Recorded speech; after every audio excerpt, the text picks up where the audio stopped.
ഈ തിങ്കളാഴ്ച ഫെബ്രുവരി 2 തിങ്കളാഴ്ച മഗ്‌രിബോടുകൂടി വരുന്ന സമയത്താണ് നമ്മൾ 3 യാസീൻ ഓതേണ്ടത്.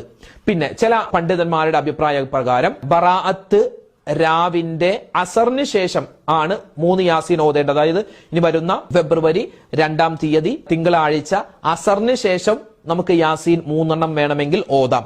അല്ലെങ്കിൽ ഏറ്റവും നല്ല സമയം വരുന്ന ഫെബ്രുവരി 2 തിങ്കളാഴ്ച മഗ്‌രിബിന് ശേഷം 3 യാസീൻ ഓതലാണ്. 3 യാസീൻ ഓതുമ്പോൾ ഏതൊക്കെ നിയ്യത്താ വെക്കേണ്ടത്? ഒന്നാമത്തെ നിയ്യത്ത്, അല്ലാഹുവേ എന്റെ റിസ്ക്കിൽ നീ വിശാലത തരണം. റിസ്ക് എന്ന് പറഞ്ഞാൽ എന്റെ കുടുംബം, എന്റെ മക്കൾ, എന്റെ ഭാര്യ, എന്റെ ഭർത്താവ്, എന്റെ വെള്ളം, എന്റെ ഭക്ഷണം, എന്റെ വസ്ത്രം, എന്റെ കച്ചവടം, എന്റെ വാഹനം, എന്റെ വീട്, ഇതെല്ലാം എന്റെ റിസ്ക്കാണ്.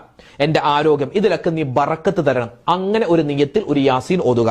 രണ്ടാമത്തെ യാസീൻ ഓതേണ്ടത് എന്തിനാണ്? നമുക്ക് ആഫിയത്തുള്ള, ആരോഗ്യമുള്ള ദീർഘായുസ് കിട്ടണം. വെറും ദീർഘായുസ് അല്ല, ആരോഗ്യമുള്ള ദീർഘായുസ് കിട്ടണം. അതിനുവേണ്ടി ഒരു യാസീൻ. മൂന്നാമത്തെ നിയ്യത്ത്